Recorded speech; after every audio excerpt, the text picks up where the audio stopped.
Baik, terima kasih. Assalamualaikum warahmatullahi wabarakatuh.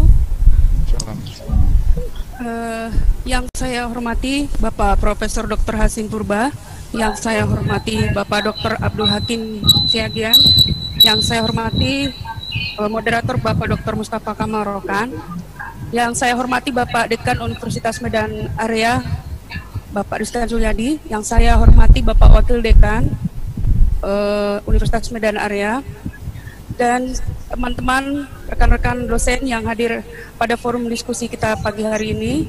Puji syukur alhamdulillah kita bisa berkumpul di sini dalam rangka webinar mengenai perlindungan anak di masa pandemi COVID-19. Dalam rangka mengefisiensi waktu, saya akan memaparkan sedikit bagaimana perlindungan anak yang bisa kita lihat melalui slide paparan berikut ini.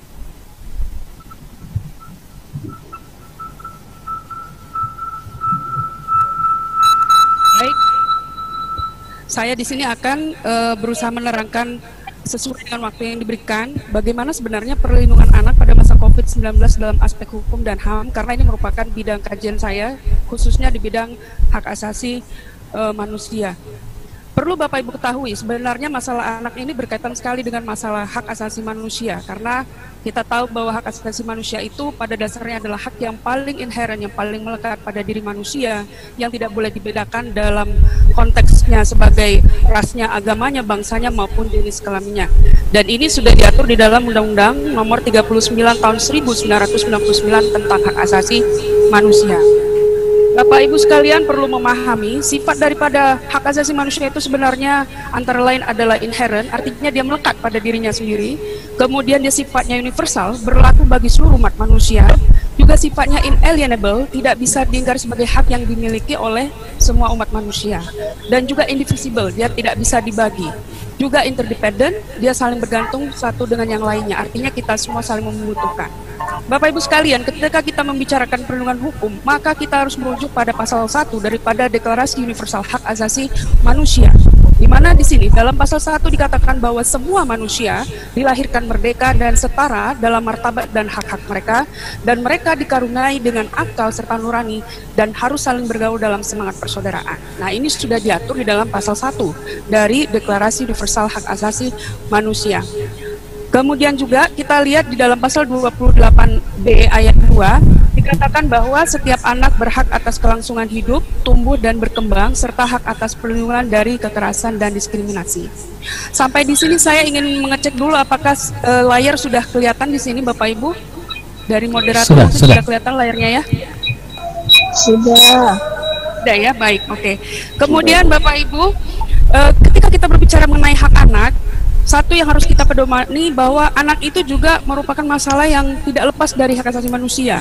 Jadi anak itu juga adalah bagian daripada persoalan HAM yang tidak boleh hak-haknya dirampas dan tidak boleh diserahkan secara sukarela. Banyak sekali instrumen hukum yang menjelaskan mengenai hak asasi manusia.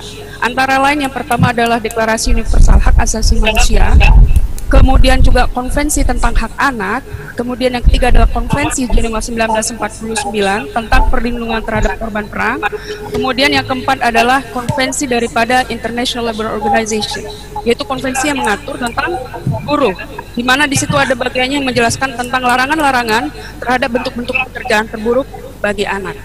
Nah, Bapak Ibu sekalian, ketika kita lihat di dalam konvensi ILO tahun 1998 nomor 182, di situ dikatakan bahwa terdapat beberapa bentuk pekerjaan terburuk bagi anak. Antara lain yang pertama adalah segala bentuk perbudakan dan praktek sejenisnya seperti perdagangan anak, penjualan anak, kerja ijon dan penghambaan serta kerja paksa. Kemudian juga adanya pemanfaatan atau penawaran anak untuk produksi pornografi, dan ini sudah banyak terjadi saat ini. Kita bisa melihat sekarang anak-anak menjadi objek daripada pornografi. Kemudian juga pemanfaatan, penyediaan atau penawaran anak untuk kegiatan terlarang juga dalam hal obat-obatan, dan juga pekerjaan bagi anak-anak yang sifatnya membahayakan daripada anak-anak itu sendiri. Nah, apabila kita kaitkan sekarang dengan masalah COVID-19, jelas ini sangat penting masalah anak ini. Mengapa? Karena kita tahu bahwasanya virus COVID atau dikatakan COVID-19 ini adalah virus yang pertama kali menyebar di kota Wuhan. Karena pada saat itu telah dideteksi hampir 100.000 orang dinyatakan positif terjangkit coronavirus. Nah, menurut data yang masuk hari ini, per 17 Mei tahun 2020, jumlah data yang meninggal dunia sekitar 302.000 orang, dan jumlah kasus yang masuk ke WHO ada sekitar 4.425.825. Sementara di negara kita sendiri, jumlah kasus orang yang positif mengidap COVID-19 ada sekitar 17.000, dan orang yang meninggal ada sekitar 1.089. Saya kira ini merupakan fenomena yang begitu luar biasa, yang menjadi perhatian bagi kita bersama juga, khususnya terkait dengan anak. Nah, pertanyaan dari sini kemudian muncul, persoalan apa sebenarnya yang muncul ketika terjadi persoalan-persoalan dalam perlindungan anak. Pertama, Bapak Ibu sekalian yang perlu diperhatikan, apabila COVID-19 ini terjadi, akan terjadi gangguan kesehatan jiwa pada anak-anak. Mengapa? Karena setiap hari mereka berinteraksi dengan perangkat teknologi. Kemudian yang kedua, anak-anak kehilangan hak dan akses untuk mendapatkan pendidikan akibat sekolah yang diliburkan terlalu lama. Kemudian munculnya kejahatan anak karena berkurangnya proses pendidikan di sekolah dan juga program pendidikan yang kurang tepat atau yang tidak tepat di rumah. Kemudian juga program imunisasi anak-anak balita ini yang paling kasihan karena tidak teratur sehingga memudahkan munculnya penyakit ke dalam tubuh anak-anak balita. Juga meningkatnya kekerasan pada anak-anak. Kenapa? Karena orang tua mungkin banyak yang dirumahkan saat ini di PHK sehingga anak-anak tidak tercukupi kebutuhannya, akhirnya anak-anak menjadi sasaran daripada kekerasan. Dan juga anak-anak mungkin terlalu sering lama di rumah melihat media televisi, apa yang dilihatnya tidak dikontrol sehingga akhirnya berpengaruh kepada anak. Dan juga pengaruh yang terakhir adalah jumlah kematian anak-anak yang semakin meningkat, khususnya di negara-negara yang belum mampu memberikan fasilitas kesehatan bagi anak-anak. Jadi dapat kita rumuskan di sini, banyak sekali gangguan yang ditimbulkan dari COVID-19 ini yang perlu diatur dan perlu diantisipasi secara bersama, baik oleh negara, masyarakat maupun pemerintah. Nah, di sini terdapat beberapa produk undang-undang yang terkait dengan perlindungan anak. Meskipun di sini banyak sekali produk undang-undangnya, tapi saya hanya mengambil satu saja sebagai landasan kita dalam mengkaji masalah perlindungan anak, yaitu Undang-Undang Nomor 23 Tahun 2002. Nah, sebelum masuk ke situ, ingin saya jelaskan di sini dari mana asalnya Undang-Undang Perlindungan Anak. Undang-Undang Perlindungan Anak ini sebenarnya berasal dari undang-undang yang diatur dalam hak asasi manusia, tepatnya di dalam Konvensi Hak Anak yang diatur di dalam International Convention on Rights on Child, di mana pada bagian pembukanya pasal 1 dikatakan bahwa anak adalah semua orang yang berusia di bawah 18 tahun, kecuali ditentukan lain oleh hukum suatu negara, dan semua anak memiliki hak yang disebutkan dalam konvensi ini. Pada pasal 2 kita bisa lihat di sini hak-hak anak berlaku semua tanpa kecuali, dan anak harus dilindungi dari segala macam diskriminasi terhadap dirinya sendiri atau diskriminasi yang diakibatkan oleh keyakinan atau tindakan orang tua atau tindakan anggota keluarga lainnya. Pasal 3 kita lihat pemerintah harus bisa membantu keluarga untuk bisa melindungi hak-hak anak, dan pasal 4 tiap anak berhak mendapatkan pengasuhan yang layak, dilindungi dari kekerasan, penganiayaan, dan pengabaian. Pasal 24 yang penting juga, tiap anak berhak mendapatkan standar kesehatan, perawatan medis yang terbaik, air bersih, makanan bergizi, dan lingkungan tinggal yang bersih dan aman. Semua orang dewasa dan anak-anak harus memiliki akses pada informasi kesehatan. Akan tetapi Bapak Ibu dalam fakta kesehariannya ternyata banyak sekali pelanggaran yang terjadi terhadap anak. Antara lain rendahnya pendidikan anak-anak di Indonesia, perdagangan anak, penganiayaan anak, pornografi anak, mempekerjakan anak di bawah umur, pernikahan dini, pelecehan seksual anak, dan juga narkoba. Kita lihat di sini saat ini anak-anak Indonesia sedang kecanduan internet gaming, ya, misalnya semacam permainan-permainan yang ada di internet online yang akhirnya memudahkan masuknya pornografi melalui anak-anak melalui media sosial. Kemudian juga berdasarkan survei yang dilakukan terhadap PSK di lokalisasi Doli di Surabaya ditemukan bahwa 25% dari mereka pertama kali bekerja kurang dari usia 18 tahun. Dengan alasan apa? Ingin membantu perekonomian keluarga. Kemudian kita lihat pernikahan dini, ini fenomena yang marak sekali terjadi di pedesaan, di mana sekitar 46,5% perempuan itu menikah di bawah usia 18 tahun dan 21,5% menikah ketika berusia 16 tahun. Selain itu ada juga perbuatan sodomi yang dilakukan oleh tersangka Babe kepada anak-anak jalanan, bahkan dia tidak segan-segan tega membunuh dan memutilasi korbannya. Mungkin Bapak Ibu masih ingat kasus penyiksaan dan pembunuhan Angelin oleh ibu angkatnya sendiri. Ini juga harus menjadi perhatian bagi kita bersama bagaimana hak seorang anak direnggut begitu saja oleh ibu angkatnya sendiri. Dan juga kasus yang terakhir yang kita lihat di media, adanya pembunuhan balita berusia 6 tahun di Jakarta oleh anak remaja 15 tahun akibat terlalu banyak menonton film horor. Dan yang saya kira yang paling berat bagi anak adalah ketika anak dijadikan objek untuk melakukan tindakan-tindakan yang radikal. Seperti kita lihat pengeboman di Mapolrestabes Surabaya, di mana anak-anak dari keluarga ini dimanfaatkan sebagai objek untuk melakukan serangan ledakan bom di Mapolresta Surabaya. Terkait dengan masalah tersebut, sebenarnya di mana peran dan fungsi negara terhadap perlindungan hak-hak anak di Indonesia? Perlu kita ketahui bahwasanya tadi sebagaimana saya katakan ini sudah diatur di dalam Undang-Undang Nomor 23 Tahun 2002 yang menjadi payung hukum daripada Undang-Undang Perlindungan Anak. Dalam pasal 1 sudah dijelaskan anak itu adalah orang yang berusia 18 tahun termasuk anak yang masih ada di dalam kandungan. Kemudian yang kedua, Pasal 2 dikatakan perlindungan anak adalah segala kegiatan untuk menjamin dan melindungi anak dan hak-haknya agar dapat hidup, tumbuh, berkembang, dan berpartisipasi secara optimal sesuai dengan harkat martabat kemanusiaan. Kita lihat nanti di sini maaf Bu Aulia, mungkin waktu tentang anak. tinggal 2 menit lagi. Antara lain misalnya pasal 9, setiap anak berhak memperoleh pendidikan dan pengajaran dalam rangka pengembangan pribadinya dan tingkat kecerdasannya sesuai dengan minat dan bakatnya. Di dalam Pasal 12 dikatakan bahwa hak anak adalah bagian dari hak asasi manusia yang wajib dijamin, dilindungi, dan dipenuhi oleh orang tua, keluarga, masyarakat, negara, pemerintah, dan juga pemerintah daerah. Berarti bisa kita garis bawahi sebenarnya masalah anak ini adalah kepedulian dari semua pihak, baik pada level atas di negara maupun level bawah pada masyarakat, juga level pemerintah daerah, gubernur, bupati, semuanya harus turun tangan terhadap masalah anak ini. Kemudian apabila kita lihat di dalam pasal 15, setiap anak berhak mendapatkan perlindungan.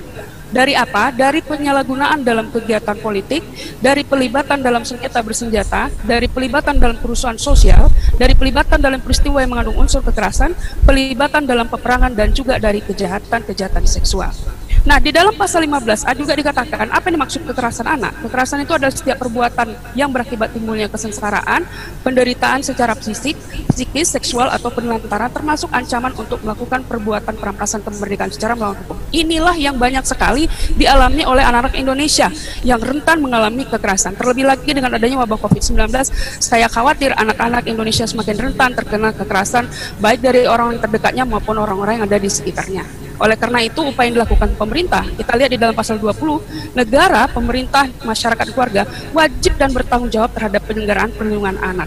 Dan di pasal 21, kita lihat negara, pemerintah daerah juga wajib bertanggung jawab menghormati pemenuhan hak anak tanpa membedakan sukunya, agamanya, rasnya, golongan jenis kelaminnya, etnisnya, budayanya, bahasanya. Artinya semuanya adalah setara diperlakukan sedemikian rupa. Kemudian maaf, sebentar, waktu tinggal 1 menit lagi. Pemerintah daerah berkewajiban bertanggung jawab memberikan dukungan sarana dan prasarana dan ketersediaan sumber daya manusia dalam penyelenggaraan perlindungan. Kemudian juga di dalam pasal 26 ayat 1 kita lihat di sini bahwa sudah diatur tanggung jawab daripada orang tua, antara lain mengasuh, memelihara, mendidik, dan melindungi anak, menumbuh kembangkan anak sesuai dengan bakat, kemampuan, dan minatnya, mencegah terjadinya perkawinan pada usia anak atau pendidikan dini, dan memberi pendidikan karakter. Ini saya kira yang paling penting, serta penanaman nilai budi pekerti pada anak. Di dalam pasal 54 ayat 1 juga dikatakan anak dalam satuan lingkungan pendidikan wajib mendapatkan perlindungan dari tindak kekerasan fisik, psikis, kejahatan seksual, dan kejahatan lainnya yang dilakukan oleh pendidik. Mohon maaf aja sampai saat ini banyak fenomena atau kasus di mana tenaga pendidik juga melakukan kejahatan dan kekerasan fisik maupun kekerasan seksual kepada anak. Oleh karena itu kita inilah yang diatur oleh undang-undang. Kemudian juga kita lihat di sini pasal 56, pemerintah dalam hal ini wajib membantu agar anak-anak bisa berpartisipasi, bebas menyatakan pendapat dan berpikir sesuai hati nurani dan agamanya, bebas menerima informasi lisan atau tertulis, bebas berserikat, bermain, berekreasi, berkarya seni budaya, dan memperoleh sarana bermain yang memenuhi syarat kesehatan dan keselamatan. Bapak Ibu sekalian, di dalam Undang-Undang Perlindungan Anak terkait dengan COVID-19, maka kita lihat di dalam pasal 59 ayat 1, di sini ada diberikan perlindungan khusus kepada anak. Yang pertama, anak dalam situasi darurat. Yang kedua, anak yang berhadapan dengan hukum. Ketiga, anak dari kelompok minoritas dan terisolasi. Anak yang menjadi korban penyalahgunaan narkotika. Yang kelima, anak yang menjadi korban pornografi. Yang keenam, anak dengan HIV atau AIDS. Yang ketujuh, anak dengan korban kekerasan fisik atau psikis. Anak korban seksual, anak korban jaringan terorisme, anak penyandang disabilitas, anak korban perlakuan salah dan penelantaran, anak dengan perilaku sosial menyimpang, dan anak yang menjadi korban stigmatisasi dari pelabelan terkait dengan kondisi orang tuanya.